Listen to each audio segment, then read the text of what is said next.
Imagine walking across the vast golden grasslands of the mammoth steppe 30,000 years ago.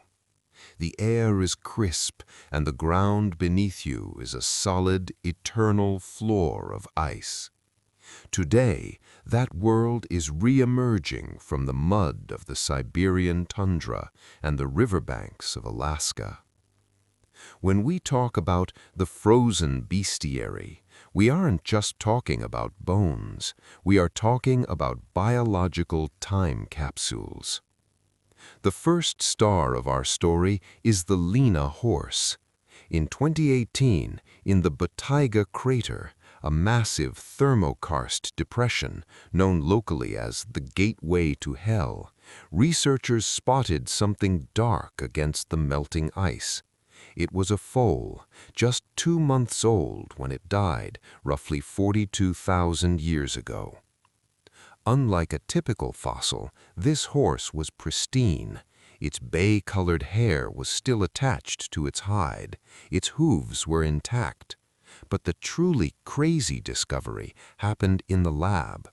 When scientists performed an autopsy, they found liquid blood still inside the heart vessels.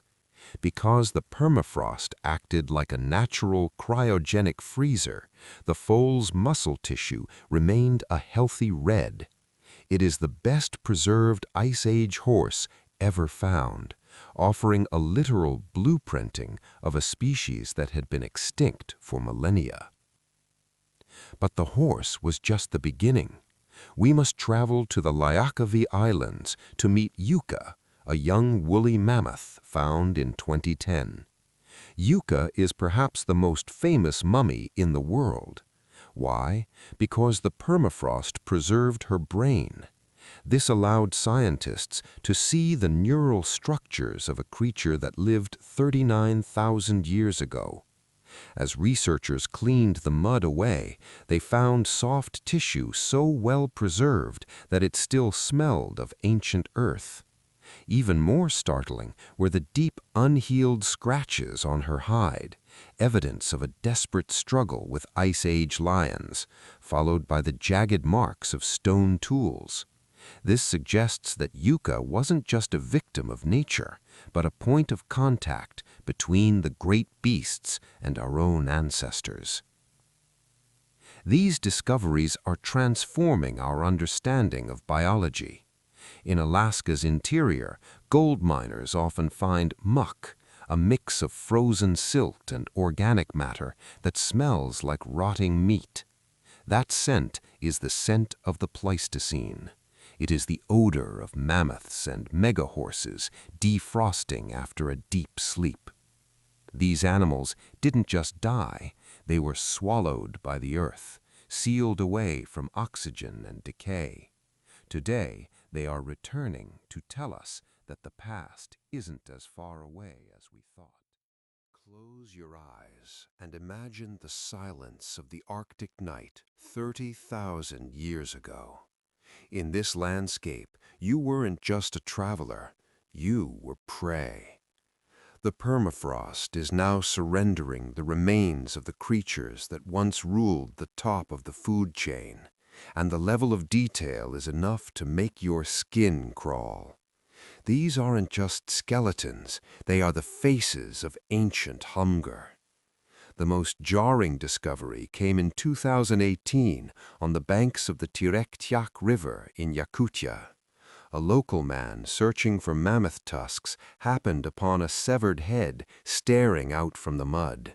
It belonged to a Pleistocene wolf, but it looked like it had died only yesterday. The head was enormous, about 25% larger than a modern gray wolf, with its thick winter fur, its ears, and even its tongue perfectly intact. Carbon dating revealed it had been frozen for over 32,000 years. Scientists were stunned to find that its brain was still nestled inside its skull, undisturbed by time. This wasn't just a fossil, it was a snapshot of a specialized killer designed for a world of extreme cold, showing us that the dire wolves of legend were very much a reality. But even a giant wolf lived in the shadow of the cave lion. For decades, we only knew these cats from cave paintings and bone fragments.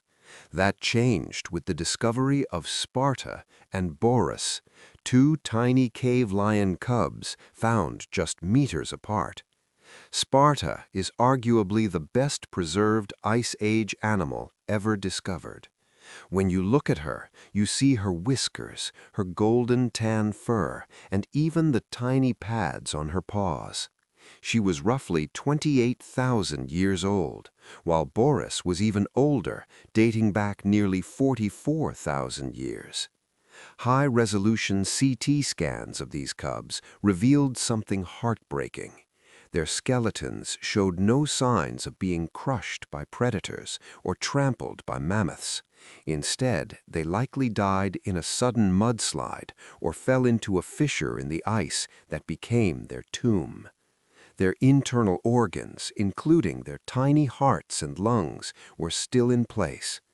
By studying Sparta's fur, researchers found that cave lions likely had a thick, pale undercoat to survive the Siberian winters, a detail no cave painting could ever confirm. These predators remind us that the Ice Age wasn't just a playground for gentle giants, it was a brutal, high-stakes ecosystem. As the permafrost melts, these hunters are emerging from their long sleep, their snarling expressions frozen in time, offering us a chilling, direct look into the eyes of the ancient wild. While mammoths and wolves capture our imagination, the most profound and perhaps the most unsettling discoveries in the permafrost are the ones we cannot see with the naked eye. In this chapter, we step away from the giants of the Ice Age and enter the world of the microscopic. Here, the permafrost isn't just a tomb, it's a biological waiting room. Scientists are discovering that for some organisms, death was merely a very long, very cold pause. In 2014, researchers in Siberia decided to look for life in soil that had been frozen for 30,000 years. They found what they were looking for, a giant virus, which they named Pithovirus sibericum. In the world of virology, giant means it is visible under a basic light microscope, unlike modern flu viruses. But the truly shocking part? Once it was thawed and exposed to an amoeba, the ancient virus woke up. After 30 millennia of dormancy, it began to infect and replicate. While this specific virus is harmless to humans, its resurrection sent a ripple of concern through the scientific community.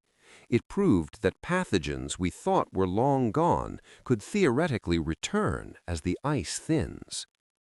If a virus coming back to life sounds like science fiction, the story of the Pleistocene nematodes is even more incredible.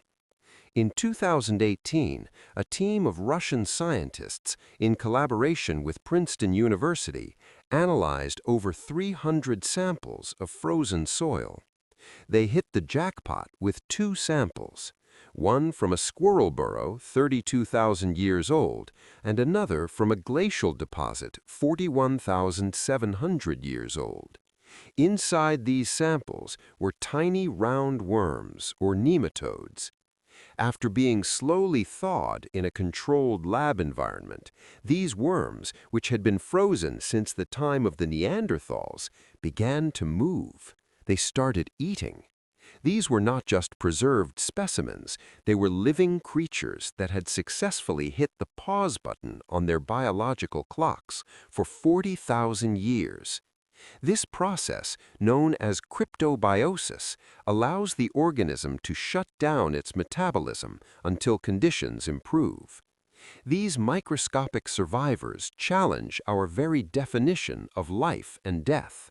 They suggest that the permafrost is a massive natural library of ancient DNA and active biological agents. As the northern latitudes warm and the ground turns to mud, we are beginning to realize that the relics of the past aren't always dead. Some are simply waiting for the right temperature to wake up. This chapter of the permafrost story is a reminder that while the mammoths may be gone, the smallest residents of their world are still very much among us. As we peel back the layers of the frozen north, we eventually find a mirror reflecting our own image. The permafrost does not just preserve animals and viruses, it preserves our ancestors with a haunting, lifelike intimacy. These discoveries, often referred to as human echoes, provide a bridge across thousands of years, revealing the art, the struggles, and the spiritual lives of people who called the ice their home. The most breathtaking of these finds is the Siberian ice maiden, also known as the Princess of Ukok. Discovered in 1993 in a high-altitude burial chamber on the Altai Mountains, she had been encased in a solid block of ice for over 2,500 years. When archaeologists carefully thawed the ice with warm water, they found a woman of the Pazyryk culture whose skin was still visible. But it was what was on her skin that shocked the world: elaborate blue ink tattoos. On her left shoulder was a stylized deer with the antlers of a capricorn and the beak of a griffin. Her tattoos were so sophisticated they looked as though they could have been done in a modern studio. She was buried with 6 horses, saddled and bridled for her journey to the afterlife, along with a meal of mutton and horseflesh. She wasn't just a body, she was a storyteller, showing us that ancient people possessed a deep sense of identity and high-level artistry. Moving further north into the Arctic circles of Alaska and Siberia, researchers have found more than just royal burials. They have found the remnants of daily survival. In Alaska, the thawing earth has revealed the old Yupik and Inupiaq remains, where the cold preserved woven grass baskets, fur clothing, and even wooden goggles designed to prevent snow blindness. These artifacts tell the story of a people who were master engineers of their environment, turning the harsh, unforgiving tundra into a home. In some cases, the permafrost reveals even deeper roots. On the Yana River in Siberia, researchers discovered the Yana rhinoceros horn site, dating back 30,000 years. They found 2 tiny human milk teeth representing a previously unknown group of people, now called the ancient North Siberians. These people lived during the height of the last ice age, hunting mammoths and surviving in conditions we can barely imagine. These human remains are more than scientific specimens. For many indigenous communities, they are ancestors returning to a world that has changed beyond recognition. They remind us that for all our modern technology, we are not the first to face the shifting whims of the climate. These echoes from the ice ask us to listen to the wisdom of the past as we navigate an uncertain, thawing future. In our final chapter, we pivot from the biological treasures of the past to a geological phenomenon that feels like a scene from a science fiction film. The permafrost is no longer just a passive freezer. It has become an active, volatile landscape. As the Arctic warms, the very ground is beginning to buckle and explode, revealing a thawing future that is as spectacular as it is concerning. The most jarring evidence of this volatility appeared in 2014 in the Yamal Peninsula in northern Russia. Reindeer herders discovered a massive, perfectly circular hole in the earth that hadn't been there days before. This was no ordinary sinkhole, it was a gas emission crater. These craters are born from a violent process. As the permafrost thaws, ancient organic matter decomposes, releasing massive amounts of methane gas. When this gas remains trapped beneath a thick cap of frozen earth, pressure builds to an unbearable level. Eventually, the ground can no longer hold it back, and it erupts like a cold volcano, launching blocks of ice and soil hundreds of feet into the air. These craters, some over 50 meters deep, are physical manifestations of the methane bomb, a feedback loop where the Earth releases gases that further accelerate the warming of our planet.